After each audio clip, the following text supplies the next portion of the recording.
네, 여러분 안녕하세요. 네, HLB와 HLB 생명과학을 말씀드립니다. 여러분, 지금은요, HLB나 HLB 생명과학이 물론 지수의 영향을 받았고, 미국 지수의 영향을 좀 받은 듯 싶어요. 하지만, 우리가 분명히 알아야 될 것이 있습니다. HLB가 힘이 강할 때는 미국 지수나 또는 한국 지수의 흐름, 코스닥 지수의 흐름, 네, 이쪽하고는 다른 방향성을 확실하게 이제 보여줬다는 걸 우리가 잘 알고 있거든요. 이 부분을 한번 살펴보면은 우리가 HLB 주주 입장에서는 시장 지수라든가 미국 지수에 그렇게 휘둘리지 않을 수 있어요. 이 부분을 한번 살펴보는 시간을 한번 가져볼 필요가 있습니다. 그래서 과거하고 한번 제가 비교를 해볼 거고요. 자, 오늘 거기에 대한 말씀을 드리도록 하겠습니다. 그리고 영상 후반부에는 여러분께 매집주를 하나 소개를 해드리고 있고요. 자, 요거는 꼭 매매하셔서 대박 내시기 바랍니다. 자, 그럼 HLB 말씀을 드릴게요. 네, 구독, 좋아요, 알림 설정 대단히 감사합니다. 두 종목 중에서 이제 HLB 생명과학 같은 경우가 조금은 나은 모습을 보였었죠.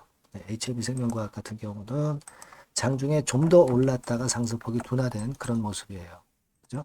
그러니까 HLB 생명과학은 티니커 인수 기대감, 네, 요것 때문에 강세를 보였다고 이제 시황을 보면 나와 있습니다. 근데 이거는 이미 지난번에 나왔던 재료잖아요. 그래서 이것 때문에 오른 것이 오래 가지는 않았어요. 그러니까 그것이 HLB 생명과학의 주가를 크게 급등을 시킬 요인은 아닙니다. 지금 당장은. 역시 리보세라닙건이 더 주가를 움직일 수 있는 요인이라고 봐야 되겠죠. 여하튼 그래서 HLB 생명과학이 좀 나은 모습을 보이는 듯 싶었지만은 막판에 좀 둔화됐고요. HLB 같은 경우는 2.6% 내려서 마무리가 됐어요. 여러분 이 지금 HLB는 시총이 10조짜리입니다. 10조. 그러니까 우리가 이 부분으로 본다면 이 코스닥 지수의 영향을 안 받을 수는 없어요. 근데 지수의 영향을 받지만 HLB의 확실한 어떤 다른 모멘텀의 강도가 셀 때는 지수하고는 완전히 다른 방향성을 보여줬었잖아요. 그러니까 그 부분을 잘 생각하셔야 할 것 같아요. 뭐 가령 예를 들어서 지금 뭐 지난 5월 달 근처에서 이제 급락을 했다가 그 다음에 이렇게 치고 올라오는 흐름을 5월 중순경부터 보이지 않았습니까? 네.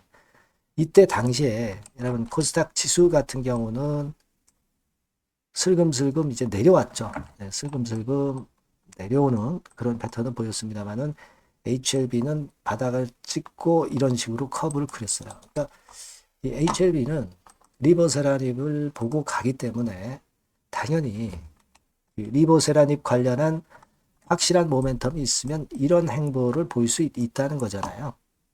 그러니까 HLB는 지금 리보의 승인을 바로 앞두고 있는 시점이기 때문에 코스닥 지수나 미국 지수가 좀 거꾸로진다 하더라도 HLB 자체는 다른 행보를 분명히 보일 가능성이 있는 겁니다.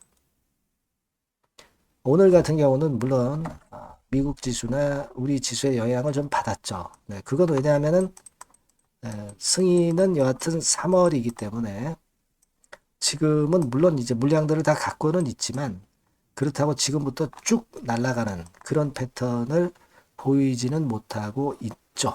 그러니까 시간이 지나가면 더 강해질 수는 있지만 지금 당장은 좀 시간이 걸리기 때문에 이런 모습을 좀 보인 게 아니냐 싶어요.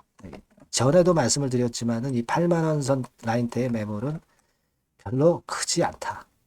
네, 이런 말씀을 누차 드렸고 그렇기 때문에 이제 8만 원 돌파하면 10만 원, 12만 원 선으로 이제 쉽게 간다. 이렇게 말씀을 드렸지 않습니까? 근데 이제 오늘 같은 경우는 워낙 외인의 매도라든가 이런 것들이 굉장히 거셌죠. 너무 거셌어요. 무려 8천억 거래소에서 거의 1조 가까이 외인들이 매도 때려버리고 해외 쪽이 좀 안 좋다 보니까 그 영향을 받았다고 봐야 될 것 같아요. 하지만 역시 지수보다는 지금 승인을 앞둔 시점이기 때문에 크게 내릴 이유는 없고 영향은 좀 다소 받겠지만은 점차 시간이 갈수록 더 강해질 수 있는 패턴이 나타날 수 있는 겁니다. 우리가 이때 당시의 흐름에서도 분명히 목격하셨다시피 지금의 흐름도 그런 식으로 전개가 될 가능성이 상당히 높다. 이걸 생각해야 된다고 저는 봅니다. 네, 무슨 말씀인지 이해가 되시죠? 그렇게 생각하실 필요가 있고, 뭐 신한증권의 뭐 단타 매매라든가 이런 부분들 의식할 필요는 없겠고요. 자, 그런 시각이 지금 현재 중요하다 봅니다. 물론 뭐 다른 급작스런 재료가 있거나 그럴 때는 제가 물론 정보를 드리고 사인해 드릴 겁니다. 네. 이 번호로 HLB라고 문자 주신 분에게는 도움을 좀 드릴 거예요. 네. 자, 이렇게 그 도움을 좀 받으시고요. 지금 현재는 그런 시각이 필요하다. 저는 그걸 좀 말씀을 좀 드리고 싶었어요. 아시겠죠? 네, 그렇게 말씀드립니다. 자, 그리고 제가 그 매집주 말씀을 드린다고 그랬잖아요. 네. 요거 말씀드릴 거니까 말씀 잘 듣고 대박 내시기 바랍니다. 네, 말씀드릴 종목은 바로 매집주에 대한 거예요, 여러분. 네, 매집주라고 한다면은 모아가는 거죠. 네, 결국 이제 한 번에 사지 않고 나눠서 분할해서 매수를 해서 결정적인 기회 때 튀면 그때 대박을 먹는 종목이 바로 매집주예요. 그래서 오늘 제가 소개를 드릴 종목은 바로 이 매집주입니다. 네, 매집주기 때문에 여러분들이 투자 기간은 뭐 단타로 하는 것이 절대 아니고요. 한 1 내지 3개월 정도 보시는 게 좋아요. 네, 이게 빠르면 뭐 물론 1개월 정도에 터질 수도 있고 늦으면 뭐 3개월 뭐 이렇게 보시면 되겠고 초창기에 이제 모아가는 겁니다. 네, 그런 매집주로 이제 말씀을 드리는데 주가 자체는 한 2만 원에서 4만 원 선 정도의 적절한 가격선에 있습니다. 저가주가 뭐 매력은 있지만 여러분 리스크가 상당히 크다는 거 아실 거예요. 네, 이 정도 종목이 딱 좋습니다. 우량 중형주 정도의 자본금을 가진 그런 회사다. 이렇게 보시면 되고요. 지총은 3천억에서 한 6천억 정도 수준 적절하죠. 그리고 자본총계 역시 자본총계는 뭐예요? 자산에서 부채를 뺀 게 자본총계죠. 즉 그 회사의 재산을 얘기하는 겁니다. 재산이 어느 정도는 있어야 우리가 매집을 해서 끌고 갈 수가 있는 거죠. 1,000억에서 3억 정도니까 적정합니다. 이게 너무 커도 무겁죠. 근데 그렇진 않아요. 네. 그리고 목표 가격은 더블 가격이나 또는 세 더블, 세 배, 요 정도, 그 정도를 목표로 하는 그런 매집주를 지금 이제 설명을 드리는 거예요. 네. 이 종목이 그럼 어떻게 생겼는가? 주봉 주가 차트부터 한번 보면은요. 자, 요런 모양으로 지금 현재 전개가 되고 있습니다. 그러니까 한참 바닥을 만들다가 이른바 구덩이를 판다고 그러죠. 네, 구덩이를 파면서 개미를 털게 만들고 거기서부터 쭉 올리기 시작하는 거예요. 그래서 사실 여기부터 여기까지는 한 더블 정도 시세는 이미 냈어요. 네, 하지만 여기서 조정파가 지금 진행 중이고 진짜 승부는 2차나 3차 시세에서 승부가 날이라고 그렇게 보여집니다. 예. 그래서 이런 주봉 차트를 갖고 있는 종목이다. 요거 말씀을 좀 드렸고요. 최대 강점은 뭐냐면은 이제 헤비급 정책 관련주예요. 헤비급. 근데 정책 관련주라고 한다면 여러분들 어떤 걸 생각하시겠어요? 지금 차기 대선을 여러분들이 생각 안 할 수가 없죠. 네, 그 정책이 제일 강력한 정책이란 말이에요. 정책 이슈란 말이에요.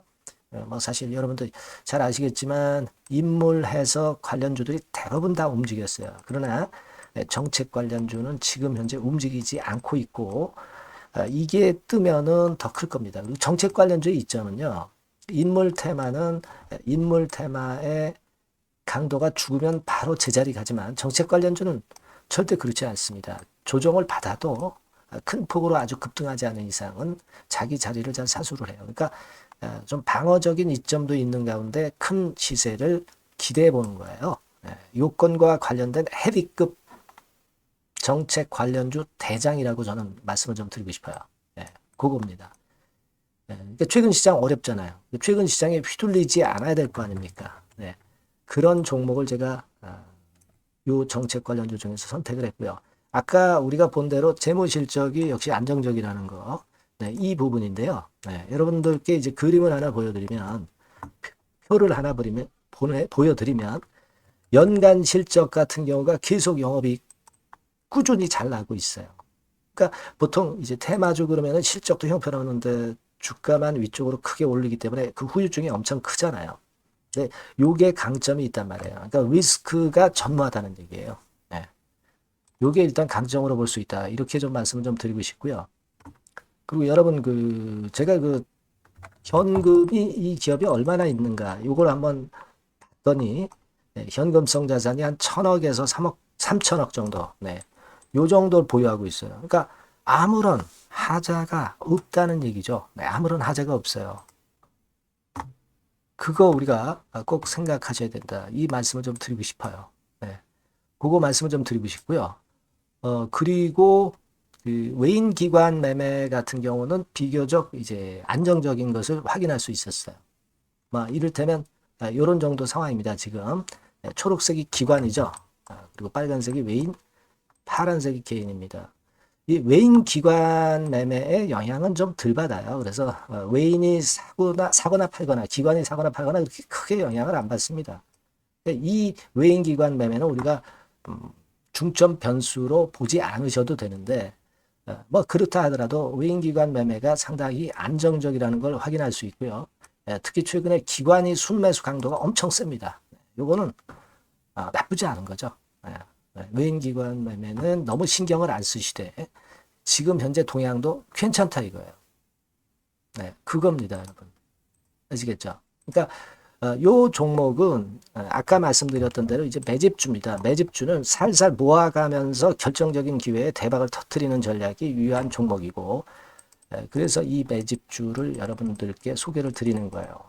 그 의도를 충분히 여러분들이 좀 이해를 하시고 제가 이 종목 딱 드리고 그냥 끝나는 게 아니라 비중을 얼만큼 모아가고 어느 타임에 들어가라 마라.